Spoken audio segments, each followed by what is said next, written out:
Bismillahirrahmanirrahim. Alhamdulillahirabbil alamin hamdan yuwafi ni'amahu wa yukafi mazidah. Ya Rabbana lakal hamdu kama yanbaghi li jalali wajhika wa 'azimi sultanik.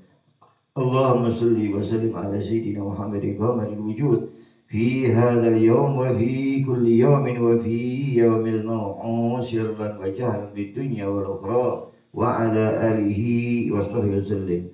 Allahumma 'allimna ma yanfa'una wanfa'na bima 'allamtana. Allahumma zidna ilman warzuqna fahman wa'atina hikmah. Allahumma barik lana fi majlisina hadza. Allahumma barik lana fi majlisina hadza. Allahumma barik lana fi majlisina hadza bi rahmatika ya arhamar rahimin. Walhamdulillahi rabbil alamin. Bismillahirrahmanirrahim. Nawaitu ta'alluma wa ta'lima wal ifadata wal istifadata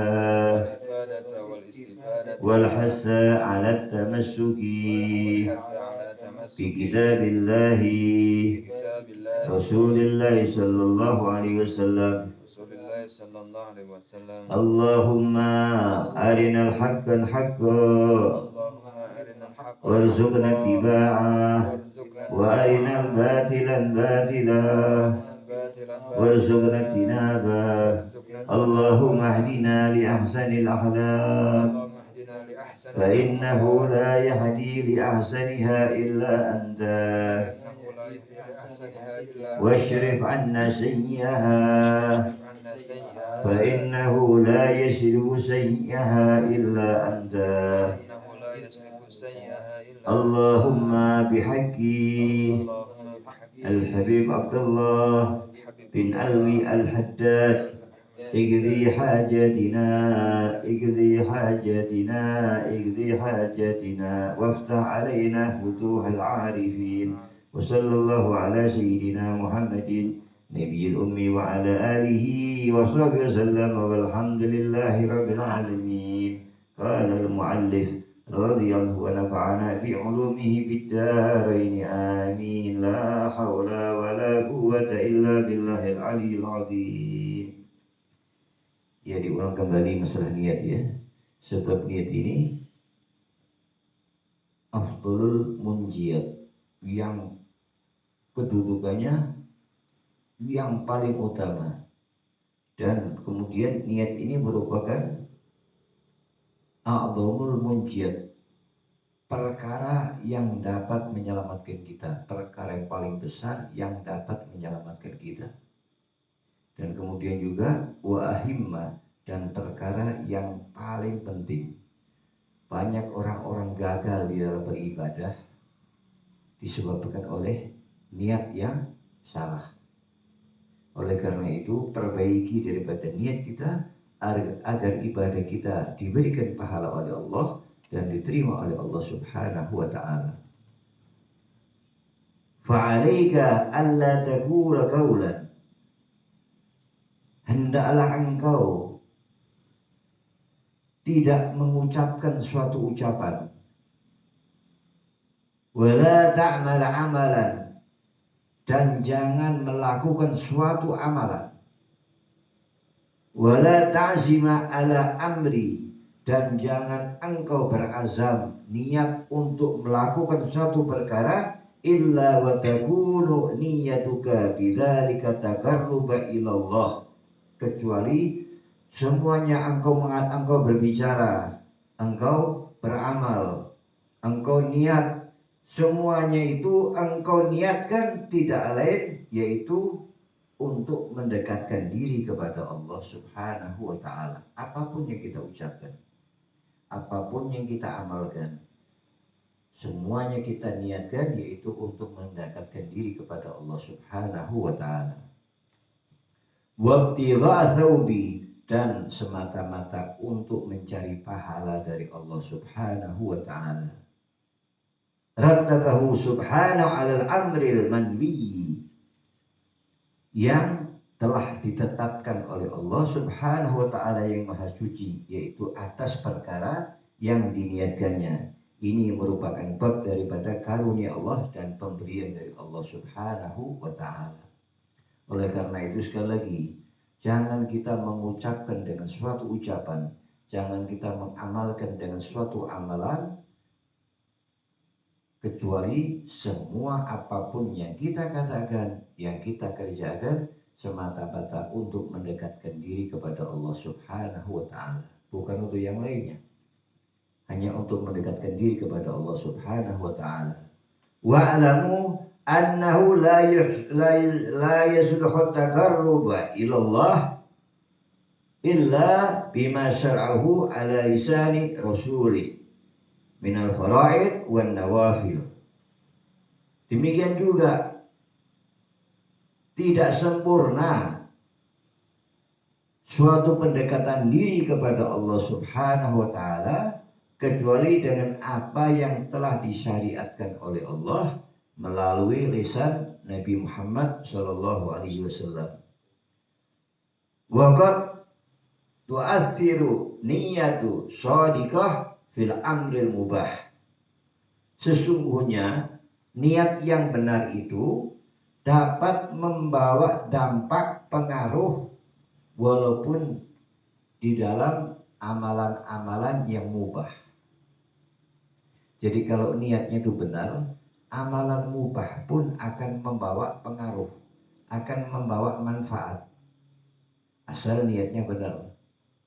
Padahal amalan mubah, apa sebabnya? Dia sudah diikat dengan yang wajib, yaitu diikat dengan niat. Jadi perkara mubah diikat dengan niat, maka akan menjadikan amalan tersebut mendapatkan amalan wajib.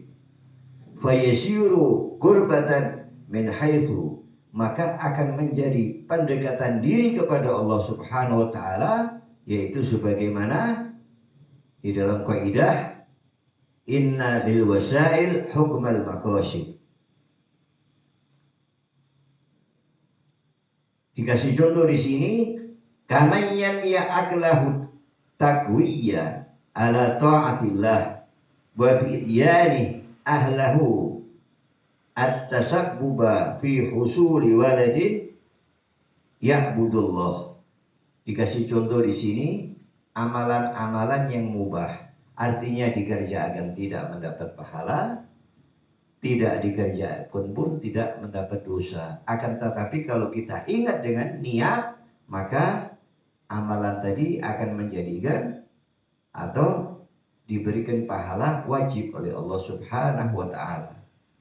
Sebagaimana dikasih contoh di sini, yaitu apabila seseorang itu niat makan, ketika dia makan, dia niat agar tubuhnya itu menjadi kuat untuk mengerjakan ketaatan kepada Allah Subhanahu wa ta'ala. Jadi kita makan tujuannya agar tubuh kita menjadi sehat, tubuh kita menjadi kuat untuk melaksanakan ketaatan kepada Allah Subhanahu wa ta'ala. Demikian juga kalau minum sama.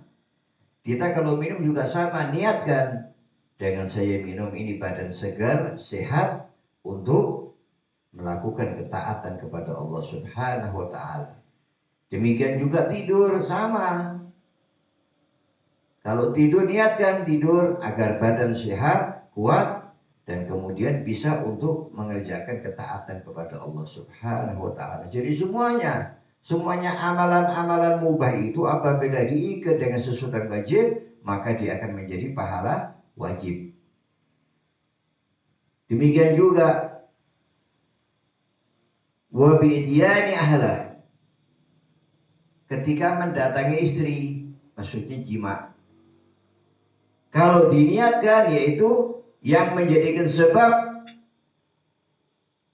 menghasilkan atau mendapatkan anak yang taat beribadah kepada Allah atau anak yang soleh, ini merupakan juga satu amalan yang diikat dengan yang wajib, yaitu niat tadi, walaupun toh amalan mubah. Nah, kemudian ada doanya juga ketika kita hendak jima kepada istri kita. Kalau kita ingin mendatangi istri kita, maka jangan lupa baca Bismillahirrahmanirrahim. Waktu kita mau masuk kamar atau kita ingin mendekati istri kita, maka kita baca Bismillahirrahmanirrahim. Kemudian setelah kita ingin melakukan jima, maka baca doa yang diajarkan bagi Rasulullah Sallallahu Alaihi Wasallam, Allahumma jannibis syaitan wa jannibna syaitan ma razaqtana. Ini doa. Oleh karena itu kerjakan amalan-amalan walaupun toh amalan-amalan yang mubah. Kalau kita ikat dengan niat untuk mendekatkan diri kepada Allah Subhanahu wa taala, maka akan menjadikan pahala yang sempurna. Kemudian untuk selanjutnya, wa yustaratu li sidqin niyyah ay yakunal amal, dan disyaratkan menjadi suatu syarat bahwa niat yang benar itu apabila disertai dengan amal. Itu niatnya benar berarti. Dikasih contoh di sini, faman yatlubul ilma, mathalan, orang yang menuntut ilmu, wa yaz'amu anna niyata fi tahsilih, dia berazam, dia berniat, yaitu apabila dia sudah meraih daripada ilmu, dia niat ayya'mala wa yu'alliman nas, dia akan mengamalkan ilmu yang diraihnya dan akan mengajarkan kepada manusia. Fa in lam yaf'al dzalika inda tamakkuni minhu, maka apabila tidak diamalkan, apabila dia telah memperoleh ilmu tadi, faniyatuhu ghairu shadiqah, maka niatnya dusta, bohong, itu niatnya nggak benar. Oleh karena itu kalau menuntut ilmu bukan hanya untuk supaya kita pandai. Itu bukan tujuan orang menuntut ilmu. Tujuan orang menuntut ilmu itu yang paling pokok adalah bagaimana supaya kita bisa mengamalkan dari ilmu yang kita raih. Bukan tujuan utama untuk meraih ilmunya, bukan. Tapi tujuan utamanya bagaimana saya bisa mengamalkan ilmu yang telah saya dapat. Sebab tujuan daripada orang menuntut ilmu adalah agar dia bisa mengamalkan ilmu yang diraih. Nah, kemudian dikatakan di sini bahwa orang mencari ilmu itu ada 4 golongan. Manusia itu di dunia ini, kata Imam Malik, an-nasu fil ilmi arbah. Manusia itu di dalam masalah ilmu ada 4. Nah, kita termasuk yang mana? Dikatakan oleh yang pertama yaitu rajulun alima fa'amila bihi wa 'allamah, yaitu seseorang yang alim dan dia mengamalkan ilmunya serta dia mengajar. Yang pertama ini. Jadi pertama dia alim, dia memiliki ilmu, kemudian dia mengamalkan ilmunya, dan kemudian dia juga mengajarkan daripada ilmunya. Famasaluhu fi kitabillahi ta'ala, maka diumpamakan di dalam kitab Allah Subhanahu wa ta'ala, yaitu Al-Qur'anul Karim, a'udzu billahi samil alim minasyaitonir rajim, innama yakhshallaha min ibadihil ulama. Sesungguhnya hamba yang paling takut kepada Allah di antara hamba-hambanya yaitu para ulama tentunya. Orang bisa takutkan sama Allah ya karena ada ilmunya. Kalau orang bodoh nggak mungkin dia takut kepada Allah.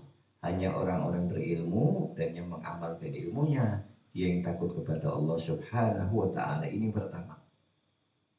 Kemudian yang kedua, warajulun alima fa'amila bihi wa lam yu'allimuh. Seseorang yang alim, yang dia memiliki ilmu, dia pun mengamalkan daripada ilmunya, akan tetapi dia tidak mengajarkan daripada ilmunya. Kalau yang pertama tadi, dia alim, kemudian mengamalkan ilmunya dan mengajarkan kepada orang lain. Yang kedua, orang yang alim, dia mengamalkan ilmunya, akan tetapi dia tidak mengajarkan kepada orang lain. Famasaluhu fi kitabillah innal ladzina yaktumuna ma anzalallah. Sesungguhnya orang-orang yang menyembunyikan apa yang telah Allah turunkan. Jadi termasuk orang-orang yang menyembunyikan ilmu itu. Kalau kita sudah punya ilmu ya sebarluaskan. Kemudian yang ketiga, warajulun lam ya'lam wa lam ya'mal. Seseorang nggak punya ilmu dan juga nggak ngamal. Gimana mau ngamal, ilmunya nggak ada. Famasaluhu fi kitabillah innahum kal an'am inhum illa kal an'am.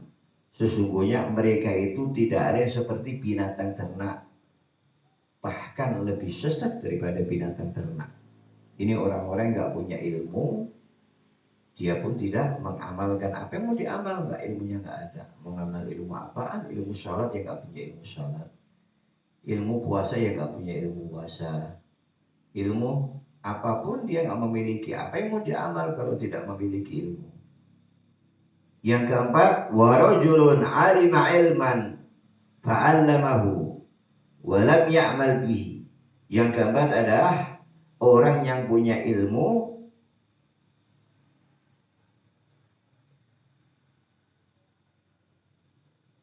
dan dia mengajarkan ilmunya tadi, walam ya'mal bihi, akan tetapi dia tidak mengamalkan. Punya ilmu, ngajar tapi nggak ngamalkan.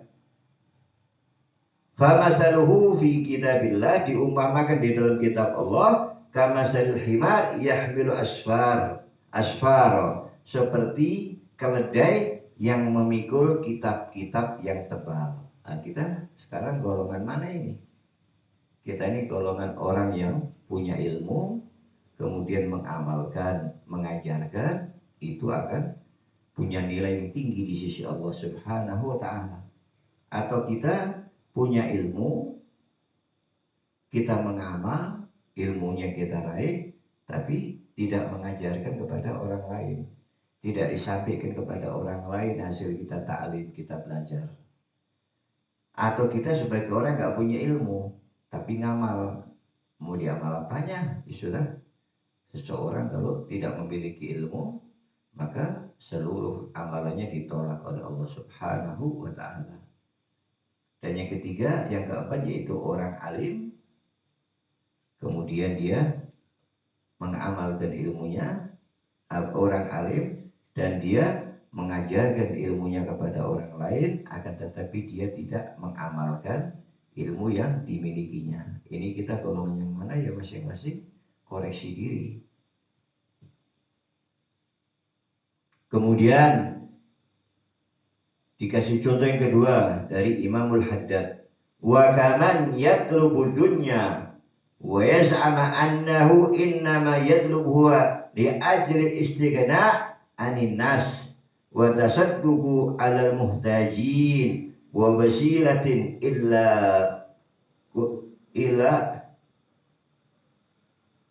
qurbain fa in lam yaf'al dhalik indal qudrah alaih fala athara li niyyatihi. Yang kedua yaitu orang yang mencari dunia. Orang yang mencari dunia, dia niat bahwa sesungguhnya dia mencari dunia agar dirinya itu tidak meminta-minta kepada orang lain. Jadi tujuannya dia mencari dunia agar dia mampu untuk menghidupi dirinya sendiri dan keluarganya. Bukan untuk tujuan supaya dia nanti kalau tidak bekerja akhirnya dia meminta-minta. Ini orang yang mencari dunia dengan tujuan agar dia tidak meminta-minta kepada orang. Kemudian juga dia niat, yaitu apabila dia meraih daripada mencari dunia tadi, memperoleh dunia tadi, maka sebagian hartanya disedekahkan kepada orang-orang yang membutuhkan. Dan kemudian juga dia menyambung tali silaturahmi dengan sanak keluarganya. Fa illam yaf'al dzalika indal qudrah alaih, maka apabila dia tidak mengamalkan dan ketika itu dia sudah mampu, fala athara li niyyatihi, maka niatnya tidak berpengaruh kepada dirinya, atau niatnya juga nggak benar orang seperti ini. Nah, kemudian di sini dikatakan innamad dunya li arba'ah nafar. Sesungguhnya dunia ini dibagi menjadi 4 manusia, ada 4 golongan di dunia ini. Yang pertama yaitu abdun razaqahullahu malan wa ilman fahuwa yattaqi fi malih rabbah wa yasilu rahimah wa ya'lamu Allah fihi haqqan fahadha afdalul manazili indallah. Yang pertama yaitu bahwa golongan manusia yang pertama adalah seorang hamba yang dikaruniai rezeki oleh Allah harta serta dikaruniai ilmu oleh Allah. Jadi Allah memberikan harta kepadanya, juga diberikan ilmu kepadanya. Maka dengan harta dan ilmu tadi dia makin bertambah takwa kepada Allah Subhanahu wa ta'ala. Dan dengan hartanya tadi dan ilmunya tadi dia menyambung tali silaturahmi. Dan kemudian juga orang-orang yang seperti ini dia makin yakin kepada Allah Subhanahu wa ta'ala, makin mengetahui tentang Allah Subhanahu wa ta'ala. Fahada afdalul manazil indallah. Inilah orang-orang yang mempunyai kedudukan yang paling utama di sisi Allah Subhanahu wa ta'ala. Kemudian yang kedua, wa abdun razaqallahu ilman wa lam yarzuqhu malan fahuwa yaqul law anna li malan la amiltu fihi bi amali fulan fahuwa bi niyyatihi fa ajruhuma sawa. Orang yang kedua yaitu orang yang diberikan ilmu oleh Allah, dikaruniai ilmu oleh Allah, akan tetapi dia tidak diberikan harta oleh Allah. Jadi ilmu dia punya tapi harta tidak memiliki. Maka dia berkata, seandainya aku diberikan harta oleh Allah, diberikan karunia harta oleh Allah, pasti aku akan dapat mengamalkan sebagaimana yang dikerjakan si fulan. Ini ingat ya. Jadi orang punya ilmu tapi nggak dikasih harta sama Allah. Kemudian dia niat, kalau seandainya aku diberi harta oleh Allah, pasti aku akan bisa mengerjakan amalan si fulan yang fulan kerjakan tadi. Tapi punya ilmu dulu. Ini di belakang ini orang punya ilmu ini. Kemudian yang ketiga yaitu wa abdun razaqallahu malan wa lam yarzuqhu ilman. Yang ketiga yaitu orang yang diberikan rezeki oleh Allah berupa harta, akan tetapi Allah tidak memberikan ilmu kepada dia. Yuhabbitu fi mali bi ghairi ilmin, maka dia akan mengurus hartanya tanpa disertai dengan ilmu. Wala yattaqi fihi rabbah, dan dia tidak bertambah takwa kepada Allah Subhanahu wa ta'ala. Jadi dikasih harta tapi gak dikasih ilmu oleh Allah. Maka orang tadi bukannya tambah baik, malah tambah buruk. Bukannya tambah takut kepada Allah, malah tambah jauh dari Allah Subhanahu wa ta'ala. Wa yasilu fihi rahimah, dan tidak menyambung tali silaturahmi. Fadzalika bisyarri manzilatillah. Ini orang yang paling buruk kedudukan di sisi Allah Subhanahu wa ta'ala. Kalau sudah orang paling buruk ya jangan kita deketin. Banyak orang-orang hanya dikasih harta sama Allah tapi nggak dikasih ilmu. Dan mereka merasa dirinya besar. Padahal harta yang diurusnya akan rusak nantinya, akan diminta pertanggungjawaban oleh Allah. Ini ketiga tadi. Nah kemudian wa abdun lam yarzuqallahu malan wala ilman. Yang keempat adalah orang yang tidak diberikan rezeki oleh Allah dan juga tidak diberi ilmu oleh Allah. Fa huwa yaqul law anna li malan la alimtu fihi ya'mali fulan fahuwa biniyati wahuma fil wisri sawa. Yang keempat yaitu orang yang tidak dikasih rezeki oleh Allah, nggak dikasih harta, tidak dikasih kekayaan oleh Allah, juga tidak dikasih ilmu oleh Allah Subhanahu wa Ta'ala. Kemudian dia mengatakan, seandainya aku diberi harta oleh Allah, maka aku pasti bisa mengerjakan amalan bi amali fulan, yaitu yang dikerjakan oleh fulan tadi. Ingat, jadi dia ini nyontoh orang yang nggak punya ilmu. Tadi yang kedua, dia nyontoh orang punya ilmu. Jadi kalau ada orang punya ilmu, kemudian dia ngelihat, dia bersedekah, dia memberikan bantuan kepada orang yang membutuhkan, maka kita melihat dia bisa bangun masjid, dia bisa bangun madrasah, dia bisa bangun pondok pesantren, dan lain sebagainya. Kita melihat orang tadi, kita lihat dulu orangnya, ini punya ilmu nggak orang ini? Kalau dia memang punya ilmu, kemudian dia mengerjakan pekerjaan baik, maka kita niat, seandainya aku diberikan harta oleh Allah, pasti aku bisa mengerjakan amalan sebagaimana yang dikerjakan si fulan. Dapat pahala itu orang tadi. Dapat pahala dia. Sebagaimana pahala orang tadi, cuma niat aja itu. Cuma niat, kita niat apabila ada orang itu dermawan tapi dia punya ilmu. Dia bangun pondok, dia bangun masjid, dia bangun madrasah, tapi dia punya ilmu. Maka kita ngelihat orang tadi, kalau seandainya aku diberikan harta oleh Allah, niscaya aku pasti dapat mengerjakan pekerjaan sebagaimana dikerjakan sama orang itu. Ini orang tadi dapat pahala ini, hanya dengan niat dia dapat pahala. Ini yang keempat, beda ini, yang dicontoh orang bodoh gak punya ilmu. Orang bodoh gak punya ilmu, dia lihat ada orang bangun masjid, tapi dia lihat ini orang ini berharta tapi gak punya ilmu ini.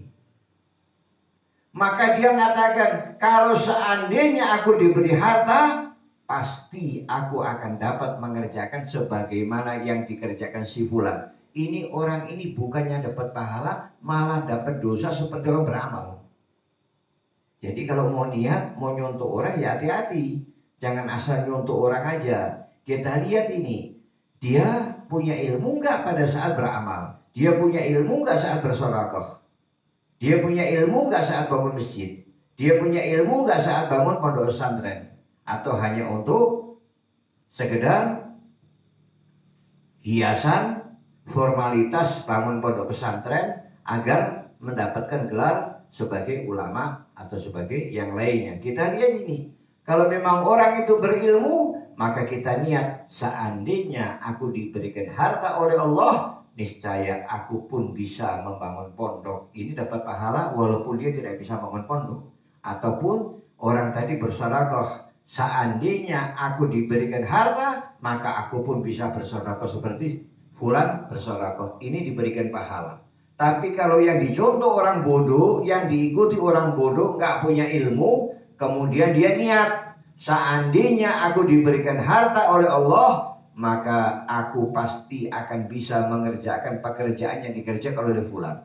Orang itu bukannya dapat pahala dari Allah, malah dapat dosa. Oleh karena itu kita kalau mau nyontoh orang ya yang hati-hati.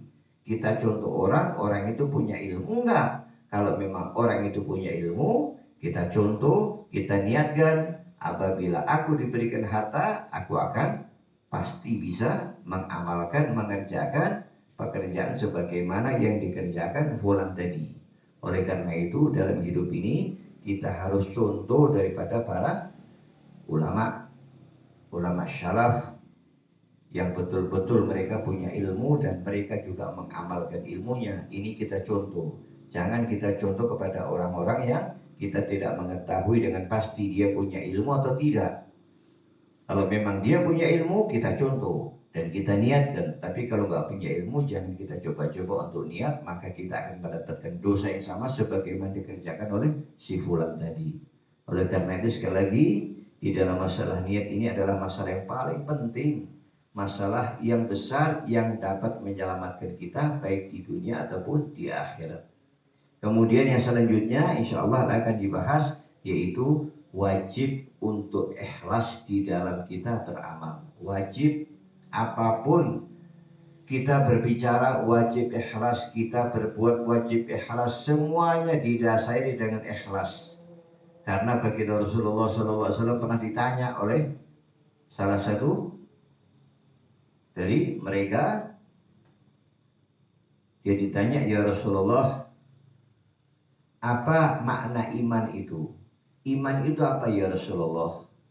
Maka dijawab oleh Rasulullah, iman adalah ikhlas.